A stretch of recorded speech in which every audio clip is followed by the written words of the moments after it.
This is a re-recording of the talk that I gave at the NACL Dynamic Adversarial Dataset Collection Workshop. I just gave that talk. I'm going to re-record it, hopefully fix some of the mistakes that I made. So it's going to be very similar, but not exactly what you would find there. I'm very happy to be able to talk about what makes for a good adversarial dataset in question answering, and to a lesser extent, fact-checking. And I'm not just a computer science professor, I'm also a trivia nerd. I've participated in trivia tournaments all of my life. Indeed, if you do a Google image search for Confused Jeopardy, my picture is the first hit. This is probably the wrong place to try to convince people that adversarial examples are good. That would be preaching to the choir. Instead, what I'm hoping is that I can provide a slightly different perspective about why adversarial datasets are not just the new hotness, but the way that many have believed that question answering should be done for decades. In many ways, I'm also going to directly build off of Anna Rogers' previous talk, so I'm going to reference, i.e. steal from her slides, to launch into what I want to talk about. Anna just made the point that we shouldn't make broad, grandiose claims about artificial intelligence. So let me agree with her while making a broad, grandiose claim about artificial intelligence. AI is only as good as the environment or data that it trains in, and the metrics by which it is evaluated. In other words, AI is not immune from one of the foundational rules of computer science: garbage in, garbage out. Regardless of what large language model is taking in the garbage. So if we actually want to advance AI, we need to have good data and evaluation for any large language model named after a Muppet, so that we can discriminate the good outputs from the trash outputs. This is probably not a good evaluation metric. And I think this has always been the vision of AI. The longest lasting evaluation strategy for artificial intelligence is the Turing test.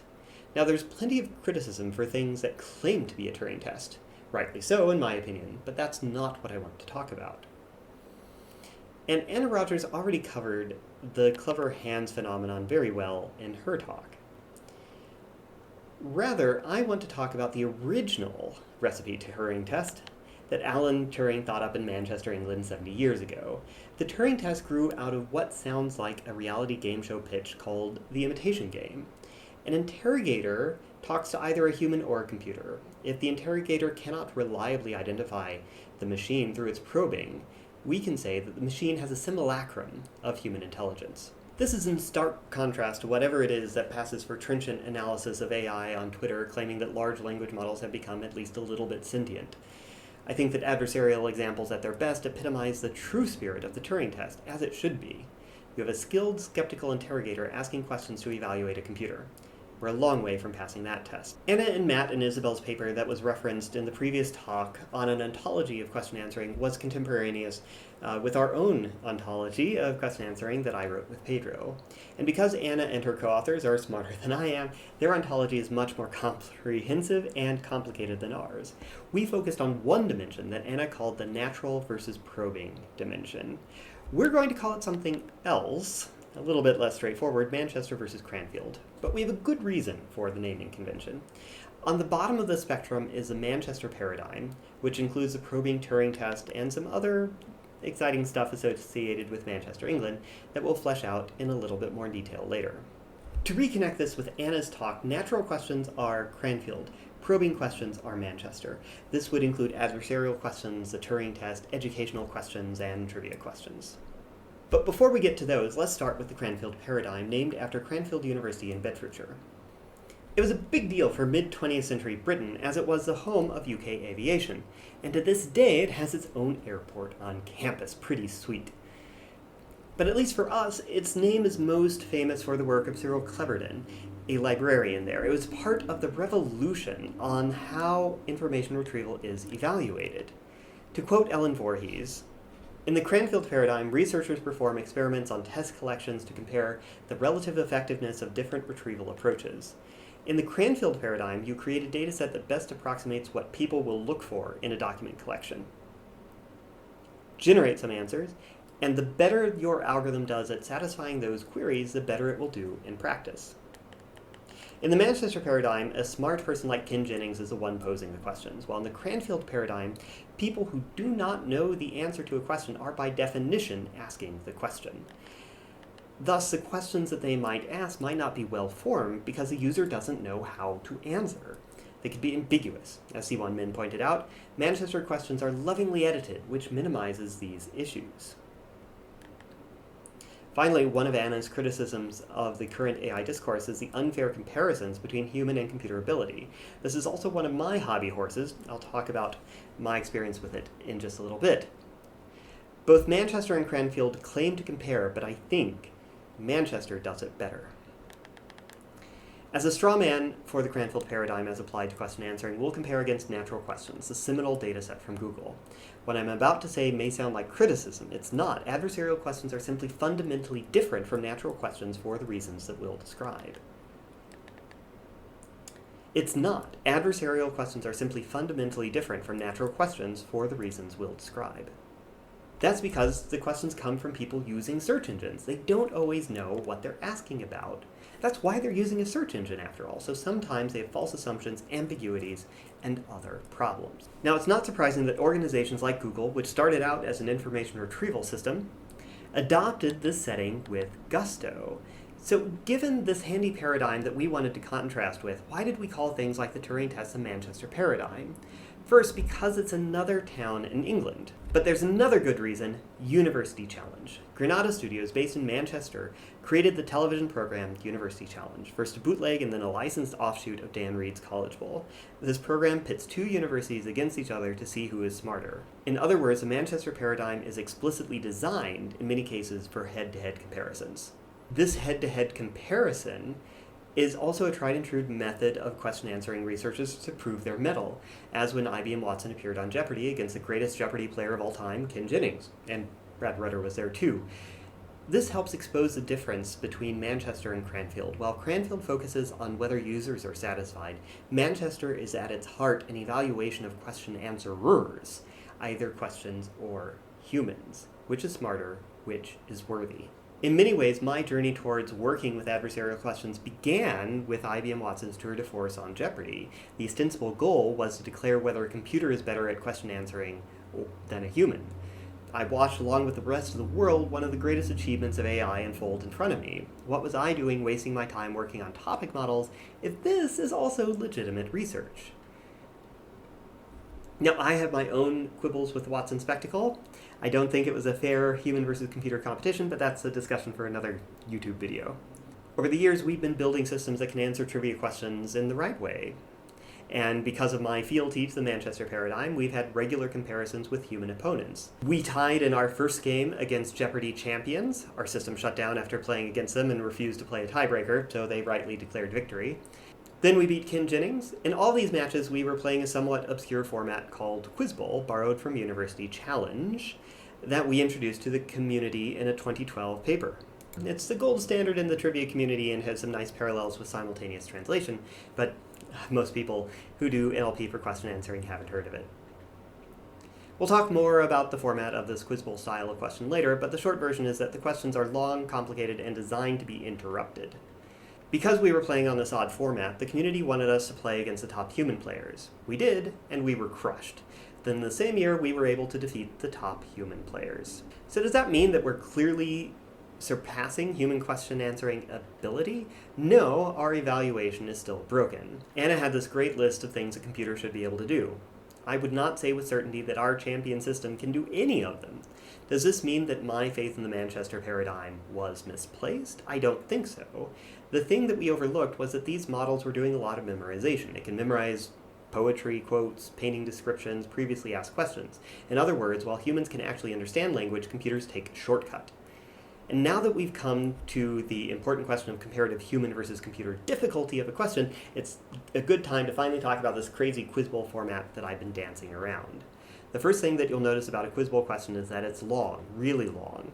But a player, either human or computer, doesn't answer a question all at once. Instead, an individual question has many sequences of clues going from hard to easy, and you interrupt the question as soon as you know the answer. And because harder clues come first, the smarter, more knowledgeable player answers the question first, at the top of the pyramid, in theory. In a 2020 paper, we have some math and simulations to argue that this is better at discriminating in a leaderboard setting. So let's see an example. I'll read it, and think about when you would interrupt it to answer the question as soon as you know the answer. This is called buzzing in the Quiz Bowl jargon. Okay, here we go. The title entity distinguishes a man who is coming to you on a dusty road in a Sam and Dave song. The player awakens in the Northern Undead Asylum in a video game whose title refers to these things. Double consciousness is examined in the W.E.B. Du Bois book named for these things of black folk. The poem Invictus declares, I am the captain of, for 10 points, what incorporeal entity contrasted with mind and body. The answer, if you haven't gotten it already, is soul. Soul man, Dark Souls, etc. So I think it's fairly clear that the clues go from harder to easier for humans. The skilled authors of this Manchester Paradigm question know that information is more or less obscure for the American high school students they write the questions for. But if we use questions like this to compare human versus computers, is this pyramidal, going from hard to easy for computers? No. A simple web search easily pulls up the Soul Man song with that as a search query. It doesn't require any reasoning. Likewise, Northern Undead Asylum pulls up the Dark Souls wiki. Indeed, the third one is actually harder because Du Bois talks about double consciousness in a number of writings, so by itself it's actually harder for a computer. In any event, this is not doing much to test the skills that Anna Rogers presented. It's just an easy web search with some entity tagging. If we want to be able to make the outlandish claims about AI supremacy and AI having superhuman QA ability, we need to have questions that challenge both humans and computers, going beyond superficial skills. And because this has a requirement of knowledge about human and computer abilities, I think that the only way that we can generate such examples is with a human-computer team. Just like you can show interpretations of a computer to answer questions to help a human get an answer right, we can flip this around, show explanations to a human to hurt a computer question answering system, as we proposed in 2018. With a follow-up in 2019, adding some neural retrieval systems. Let's let 1080p Jordan from 2018 explain how this works. So here I've gone to our webpage, and I've started typing in the answer to the question that I want to write. So this is the usual way that you think about a question. You think about, what am I going to write a question about? And then you can start typing it in here. So hopefully, once you start typing your answer, you should be able to see it in the scroll down menu, and you can select the one that you want to use, click on it, and hit enter. Once you're in the interface, you can start writing your question. This works like any normal text box. You start writing, and as you write, there will be guesses that appear on the far left-hand side. Those guesses show you what Quanta is thinking the answer is to this question. So I've just put in a sentence. Let's say that I want to start my question in this way. Even though this might be a hard clue, system has seen it before, so it's able to say that if I see the phrase Karl Ferdinand Pohl, then I know that the answer to this question is almost certainly going to be Johannes Brahms. And it buzzes immediately after seeing Karl Ferdinand Pohl, and then this composer, it knows to put those two things together and answer with Brahms. In addition to seeing the guesses on the far left-hand side of the screen, where Johannes Brahms is on top, we can also see what other questions have been written about Johannes Brahms. And so here we can click on Vanderbilt ABC, we can click on that and see that, oh, someone else has already used this clue before at the beginning of a question, so maybe this isn't the best way for me to start this question. And these questions will be ordered based on the similarity to the question that you've typed in thus far.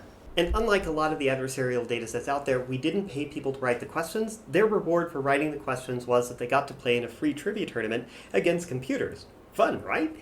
This is called a packet submission tournament, and it was a nice way of getting some pretty smart people to use our interface to write some incredible questions. And the good news is that the adversarial questions are indeed harder than normal pyramidal questions, regardless of what retrieval method authors used. And remember, pyramidal questions can be interrupted. So as we plot accuracy versus time on the x-axis, The faster accuracy goes up, the easier the question is. And this is true for multiple systems that could answer the questions, a neural deep averaging network, an RNN, or an IR system. The accuracy goes up for all of them. But maybe the questions are just harder than normal questions? Nope. For whatever reason, these adversarial questions were actually easier for humans than normal questions, so things worked. But these curves don't really tell the whole story about how much harder the questions are for computers. I have a whole video series where you can watch this at the link here. I won't spoil the outcome, but it's different from how the Jennings-Watson match turned out or our previous Quiz Bowl matches. And some of these questions were really inventive. It's not just about paraphrasing. Some of the adversarial questions were actually multi-hop questions that the system didn't recognize as multi-step. A building dedicated to this man was the site of the I Have a Dream speech. The system thinks that it's asking about Martin Luther King instead of Honest Abe. This shows that these explanations were clear enough to allow the authors to get the phrasing just right and fool the computer. And sometimes the misses were bizarre. Let's say that you have this phrase in a question from your training set and in your test set. It should always get this right. But it doesn't. The author of this question layered on so much information from pop culture, TVs, movies, books, that it was convinced that the answer could not be a real American president, Bill Clinton here. And this is my favorite example. Here's just part of the question. The computer answers Dostoevsky. And if I just show you this bit, it's not a crazy answer. But if I zoom out, the answer is clearly not Dostoevsky. The computer can't see that because it doesn't understand that it's a character, not Dostoevsky, doing the opening. To use linguistics lingo, Dostoevsky is not the subject of the verb here, and the computer gets confused. Here's the rest of the question. The answer, of course, is the Japanese author Akutagawa. So I motivated this section of the talk by showing Anna's beautiful list of the things a computer should be able to do, and we got some of them. But we got a lot more of some than others, and frankly, we didn't get as much as we wanted. Some people were much better at writing adversarial questions than others.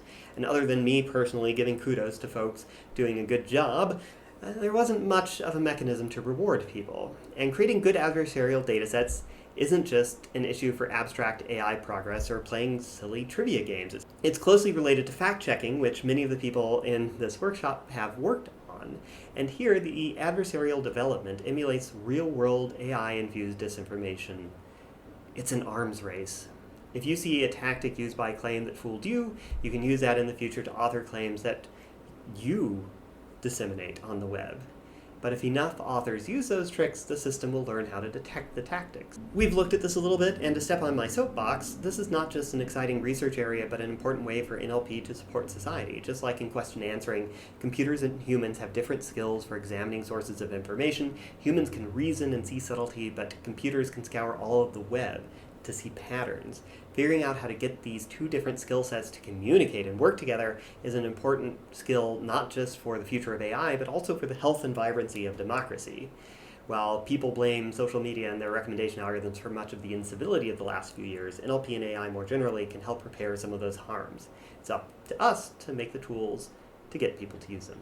And that means that there's still a lot of exciting work to be done to make adversarial examples stronger and thus advance AI. So what do we need? Here's a brief overview. I'll get into each of the examples in more detail. First, we need to think more carefully about our users. There are two general approaches to attracting users: pay them and force them to use an authoring system, or make it so that they use the interface because it's fun or useful for whatever they'd be doing anyway. Having tried both approaches, I think the latter is much better, but frankly harder to get right. But if you do it, these authors are passionate about generating good data, as passionate as you are, and they know the domain better than you do. People who just do it for the money will just go along to eat along. So that means we need to think about usability. Updates need to be fast. Latency typically needs to be less than 100 milliseconds. We need to make sure that the tasks are realistic and grounded. Find things that people are doing anyway and help them do it better. This means that we don't just want to think about what we as researchers think is important, but we want to show what users will find useful. In our interactions with professional trivia writers, they want to see pronunciation guides, connected entities, alternate answers, and the most similar questions. Some of those help our adversarial goals. Avoiding similar questions will discourage memorization, and showing connected entities will make for more diverse questions. And maybe we as dataset builders don't care about the questions having pronunciation guides, but if it gets people to use these applications, so much the better. While we're on the theme of usability, there's also a disconnect between the search engines that humans are used to and those that are best in NLP applications. In some recent experiments with human-in-the-loop retrieval, we gave users a choice between a BM25 retriever and DPR. Users overwhelmingly preferred using Elasticsearch, which uses BM25, as the DPR results seem too random, in their words. So for training bespoke retrievers, we may need to explicitly optimize for what's useful to humans rather than for downstream span selectors or entailment classifiers. Hopefully you've seen the recurring theme. We need a more systematic approach to knowing what makes a question hard for humans or computers. With Pedro, we laid out a proposal for using item response theory from the educational assessment literature for making more informed leaderboards for question answering. Instead of just looking at a single dimension accuracy, we should be considering multidimensional evaluations of skill and difficulty to better capture where humans and computers excel. This comes out of, again, the Manchester Paradigm, educational testing, probing questions to see whether college applicants learned anything in high school. After you get a bunch of responses to questions, you can model the probability of a system, human or computer J, getting a question I right. For example, Ken here is smart and Bert is not. And these values come out of a model that is a very simple equation that looks a lot like logistic regression with feature values that correspond to how smart or skilled someone is. And then each question has a difficulty in the same scale. The higher the skill and the lower the difficulty, the higher the probability is that they'll get the question right. In the scalar case, this just says that Ken is smarter than Bert. But in the multi-dimensional case, we can create vectors that capture if a QA system is excelling in each of the skills that Anna laid out. Dimension 1 could be spatial relations, 11 could be common sense, 47 could be co-ref. And I think this is a way forward for leaderboards. Not just leaderboards to see which systems are better about temporal reasoning, but also, more relevant to this workshop, which authors of questions are writing questions that best discriminate between humans and computers. For example, you could incentivize authors to maximize the margin between the computed difficulty for humans and computers. This would help reveal where computers are struggling, push authors in that direction, and provide a metric to see if computers are actually getting close to human ability for a diverse range of skills. Speaking of diversity, this is something that our adversarial discussion ignores, not just in the kinds of questions that get written, i.e. probing skill A or skill B, but also in the kinds of people who are talked about. For example, 90% of the people in Squad are male and mostly American. This is a problem in Cranfield datasets too. Since adversarial datasets are decidedly not natural, this is a knob that we can and should control to improve the quality and representativeness of the questions we're writing. Like Anna, I agree that we should be circumspect in the claims that we make about AI, but I think the Manchester Paradigm gives us a roadmap for small, incremental, verifiable progress towards achieving the goals of AI and fulfilling the vision of the Turing test. But it requires an investment on our end as well. I think this means building up a community of skilled interrogators who can prevent AI developers from getting carried away or deluded by their too good to be true results, and whose examples generated from that community, like Anna's great handcrafted examples from Douglas Hofstetter, can expose to the public that the emperor has no clothes. But the good news is that we don't have to do it from scratch. There are models, methods, and best practices that have been developed that we can borrow from. How to write good questions, how to determine if answerer A is better than answerer B, and how to know if a question is good. We call it the Manchester Paradigm, but you can call this long tradition from Socrates to Alex Trebek of writing, probing questions, whatever the heck you want to call it. We don't, after all, just let kids randomly wander the streets to get their education from natural examples. We have trained educators crafting lessons and probing questions on exams. And that's why I'm happy to be in this workshop. Adversarial examples crafted by knowing interrogators are one of the big tools by which we'll be able to both check and guide the big claims that people very much want to make, but can't at the moment. And by using the evaluation strategies from the Manchester Paradigm, as I like to call it, we'll be able to be more confident in making comparisons of human versus computer intelligence. Those comparisons are not just important scientifically, but also for public understanding of science. It's important for the general public to understand what computers can and cannot do.